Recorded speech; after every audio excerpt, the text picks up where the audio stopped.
Headquarters of Telesur English in Quito, Ecuador. I am Estefania Bravo, and this is From the South.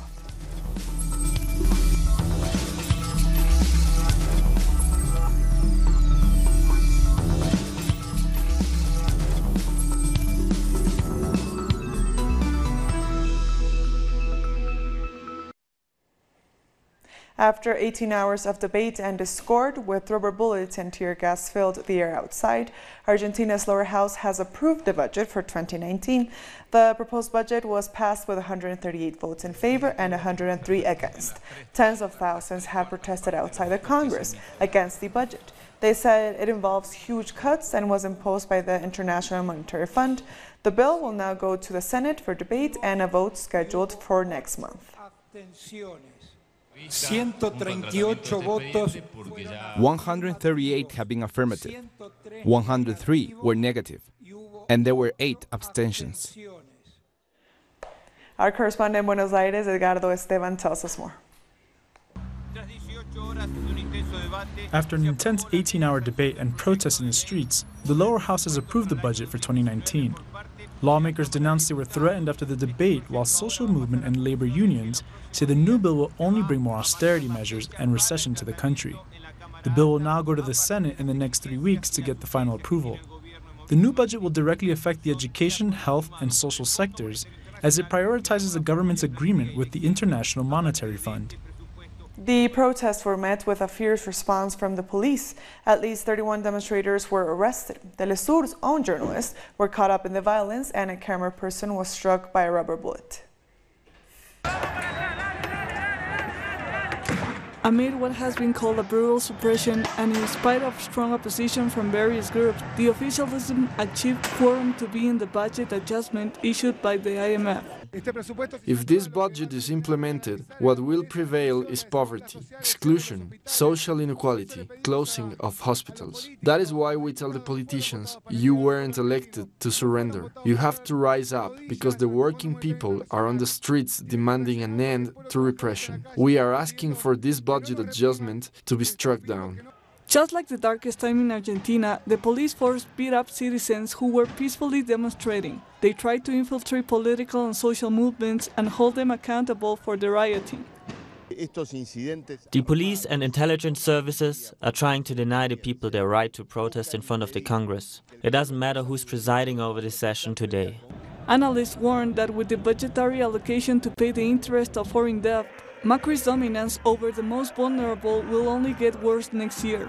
The main thing is that they are approving a budget that goes against Argentine people. It is a 400 billion cut that will negatively affect healthcare, education, workers' salary, public works, and all this will result in more unemployment. Amid massive layoffs and extreme rate hikes, this budget cut proposed by the Macri's government will only serve to deepen discontent among Argentinians. There is an exponential growth in the payment of foreign debt interests. There is also concern about the peso devaluation and the flight of capital. This is why it is important to protest, because even if the National Congress manages to approve the proposed fiscal measures, it will be a political defeat because the majority of the country is opposed to that budget. Despite the bullets and the tear gas, Argentinians will continue to take action on the outskirts of the Congress, because they know that if the budget becomes law, the impact on society will be devastating. And most of those arrested during the protests have now been released. They walked free in the early hours of the morning. They said their detention was targeted persecution, orchestrated by plainclothes policemen who infiltrated the crowds. Demonstrators in Chile were also suppressed as they demanded the government eliminates the pension system inherited from the military dictatorship. Students, teachers and unions are strongly against private companies managing workers' retirement savings. 1 year ago, more than 1 million people took to the streets to demand a retirement plan that takes into account the needs of the people. We, the students, are fighting along with workers, our teachers, and all of those who help us. We know they are also going through difficult times. We see it in our schools. So the support and cohesion are key in this struggle for change. We're trying to generate massive support as in the past. People tend to give some leeway to a government early in its tenure. But people also trust that a government is going to fulfill its promises. However, over the past 7 months, the government has failed to answer the people's concerns. On contrary, it has now turned around and decided to force a law down the throats of its most vulnerable citizens, retirees. This government does not legislate for citizens, but for banks and markets. That is the big problem. We are regular workers who generate wealth. We are not lazy people. Investment funds and social parasites are the bad guys. These private companies, known as pension fund administrators, which invest in market stocks, have taken the money of Chilean people. In the end, it's big business that stands to benefit, not the pensioners. We need a fair pension system for our elderly. Old people will not have added misery, but we also need a system for us and our sons and daughters. This pension system was put in place in 1981 by the dictatorship of Augusto Pinochet.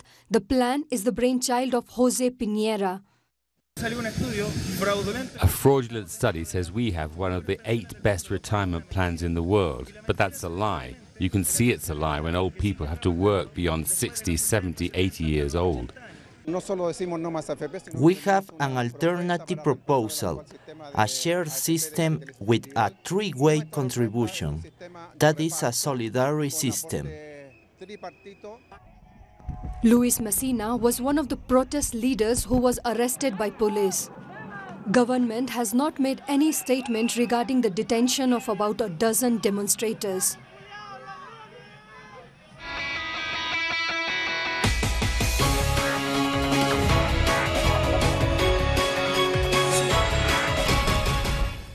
And in Brazil, as the campaign comes to an end, presidential candidate Fernando Haddad is expressing confidence ahead of Sunday's votes.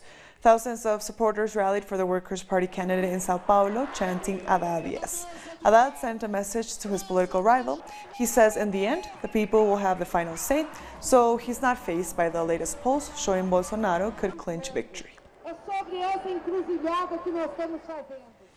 Jair Bolsonaro and Fernando Haddad. They're two very different candidates with equally divergent proposals for the education sector. So what are Haddad and Bolsonaro's policies? Here's our special series, Bolsonaro or Haddad, Two Opposing Visions for Brazil. Fiscal adjustment is part and parcel of Brazil's current economic situation. The Senate approved an austerity package to freeze social spending for 20 years. Jair Bolsonaro, a sitting member of parliament, approved that measure, while his political rival, Fernando Haddad, strongly opposed it. Bolsonaro, the far-right presidential candidate, has said that education is a major focus. He says there's a need to expand the curriculum so that more maths, science and Portuguese are taught in schools. On the issue of the economy, the Workers' Party candidate Haddad has vowed to do away with the constitutional amendment which enabled the freezing of public spending for 2 decades. Thousands of voters remember the days when Haddad was education minister. Back then, he opened over 400 technical schools and 18 universities. Now he's promising to strengthen primary-level education and improve tertiary-level programs. For my students, who are black students from the poorest sector, they had the opportunity of good public education program, but this opportunity is now at risk. They know that voting for Haddad means voting for the continuity of this education trust, which I believe will help hundreds of people. Meanwhile, Bolsonaro has failed to present any proposals to improve basic education. He's also said he supports the privatization of public universities and the introduction of distance learning programs. These are measures which the population is divided on. Who guarantees that those who go to class are really studying? Who guarantees that students get food in their schools? Everything is a mystery. My cousin studied under a distance learning program and now he's a professor. Teachers replace the parents when they are not at home. In my time, it was like that. I think that it is fundamental that children are in the schools and not learning through a virtual platform. Out of 50 million students in basic education in Brazil, 80% are in public schools. Experts say they will be the most affected by Bolsonaro's proposals. The proposals of reducing public funds for education are wrong. Bolsonaro represents a serious threat to the right of our children to have a bright future. His program actually says that the state is not responsible to guarantee basic education for lower-income children. This Sunday, when 147 million voters choose their next president, their decision will have an impact well beyond the 4 years of the presidential term. It will affect the future of a whole generation, schooled on the basis of the educational proposals of one of these candidates. We'll be back very soon. Stay with us.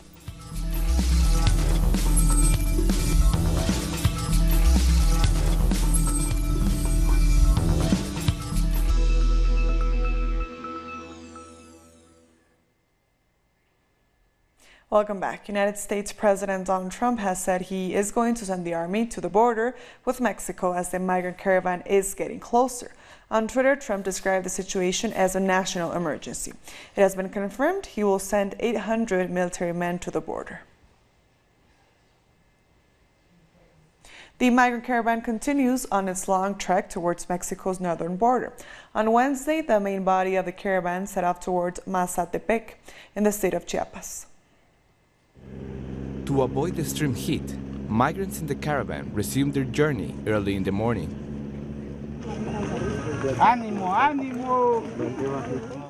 At about 3:30 in the morning, the group filled up one lane of the Pan American Highway that will take them from village to village until the town of Arriaga.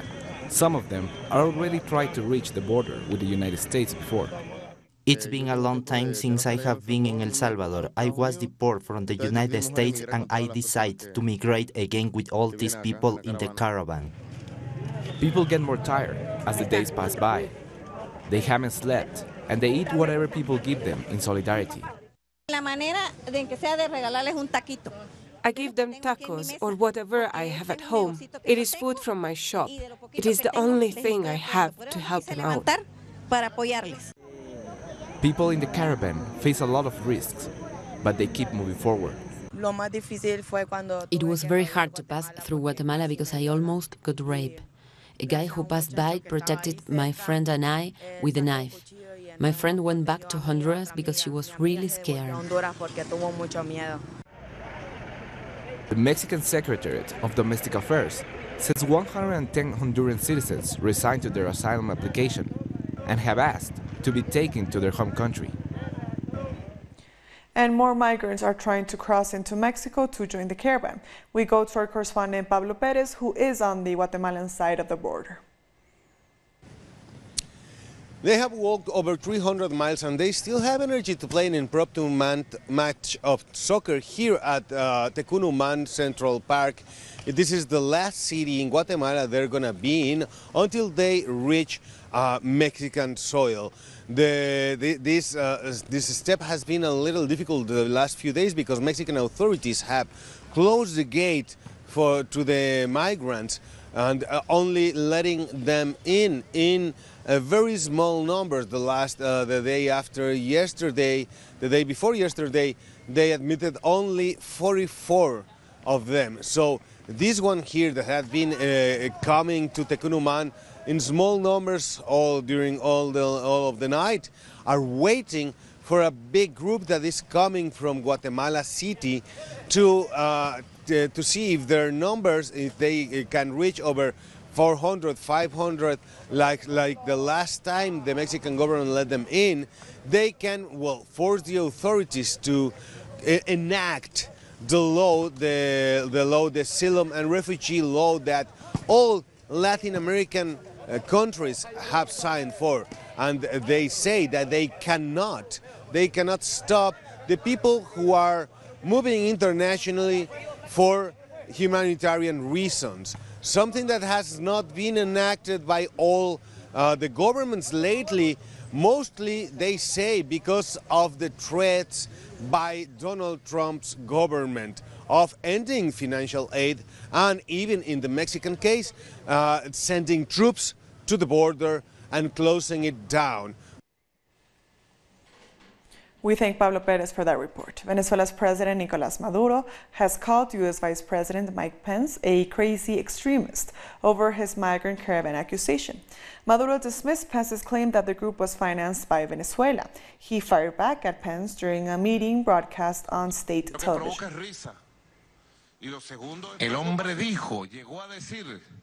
The man said that the caravan was being financed by Venezuela, by President Nicolás Maduro, and that they intend to put the United States' defense and security to the test. I don't know why. I have a tremendous power to summon. Right. The third school of the colonial critical thought has been taking place in Venezuela. Academics from various countries came together to discuss the use of the media to criminalize social movements and the people they represent. The speakers at this forum made clear their stand against colonialism, something they say is still alive and which seeks to assert itself in the form of sexism against peoples who decided to assert their independence from imperialism. There is an imperial feminism that Fanon described in his book Black Skin, White Masks, a feminism that goes against immigrant women. According to them, colonial domination should have no place in today's world. They analyze issues like the rise of the right in Brazil, the indifference of international organizations in the face of humanitarian crisis, and the campaign against Venezuela.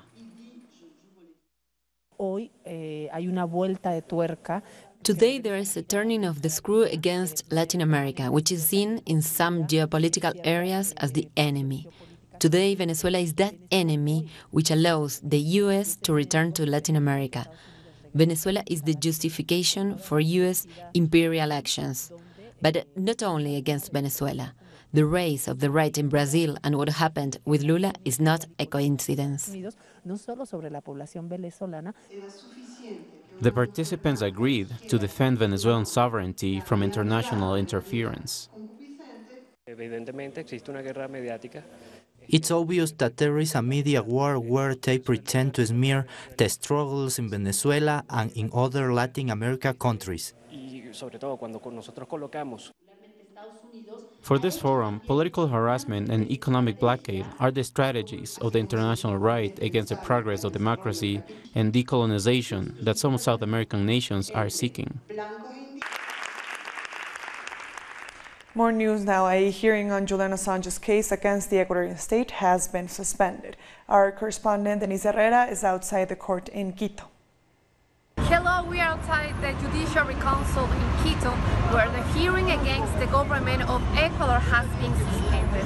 The judge has decided that they need a special translator that can communicate Julian Assange with the defense team of the government of Ecuador and also with his defense team. We should remember WikiLeaks stressed that this action comes 7 months after Ecuador threatened to withdraw the protection and has cut off the access to the outside world.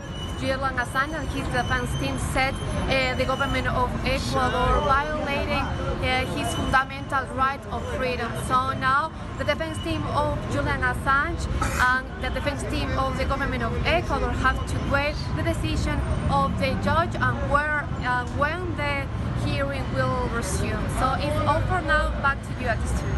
We thank Denise Herrera for that report. Students of the National Pedagogic University in Bogotá are doing a 72-hour hunger strike to protest the education budget.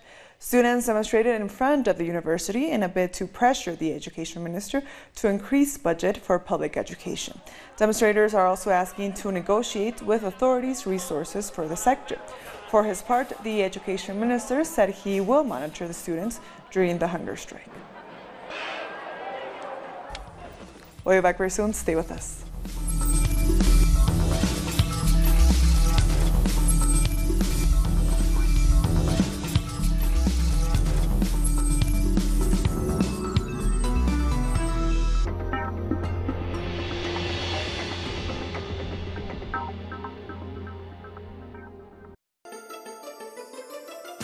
The ruling world order has always subjugated the masses. But who are the actors behind every move? What are their real interests? We analyze every move on Critical Move. Weekdays, only on Telesur.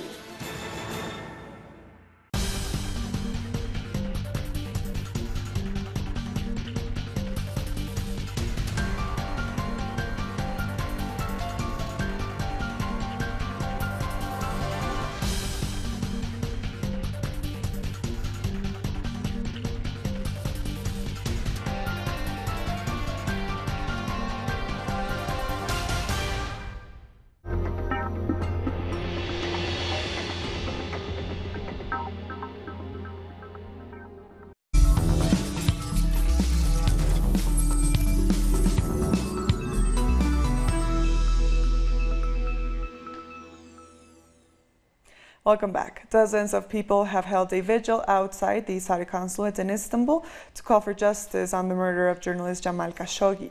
Holding candles and pictures of the journalist, demonstrators said they will not accept compromises regarding Khashoggi's case. Hours before the vigil, Saudi Arabia's public prosecutor said that the murder was premeditated. The journalist was last seen entering the Saudi consulate in Istanbul 3 weeks ago. Heavy floodings in Russia have killed 2 people and another one remains missing after a cyclone south of the country. Around 500 people have been evacuated. According to local police, more than 2,000 houses were destroyed by the floodings.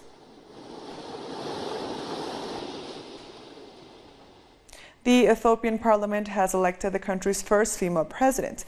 Before becoming president, Sahle-Work Zewde worked as the UN representative at the African Union. She also served as an ambassador in Senegal and Djibouti. Her election comes just a week after the prime minister filled half of his cabinet with women as part of his transformative agenda. South Africa has removed taxes for sanitary pads. South African Finance Minister Tito Mboweni has announced the measure will come into effect in April 2019. Some people have supported the measure, while other South Africans believe women should not pay for sanitary pads at all. And now let's take a look at some other stories making headlines around the world. Facebook has been fined $645,000 by the United Kingdom. The UK's Information Commissioner's Office fined the social media company over its involvement in the Cambridge Analytica data scandal. Facebook shared some of the 87 million people's data with Cambridge Analytica it took without permission. The firm used the data for targeted political advertising in the US.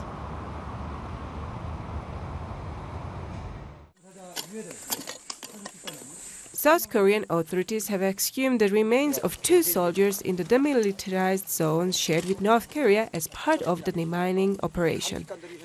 Officials estimate the remains of more than 10,000 soldiers are in the DMZ area, including South Korean and UN soldiers. They were killed during the Korean War between 1950 and 1953. The war hasn't officially ended as no peace treaty was signed.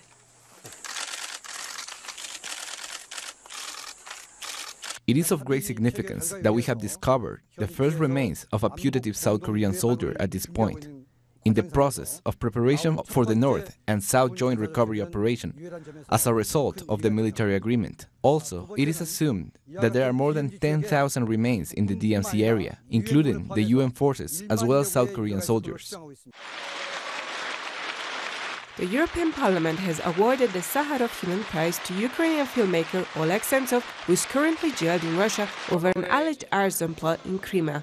The 42-year-old filmmaker received $58,000 prize for an exceptional contribution to human rights around the world. The other runner-ups for the award included 11 charities saving migrants in the Mediterranean and American activists.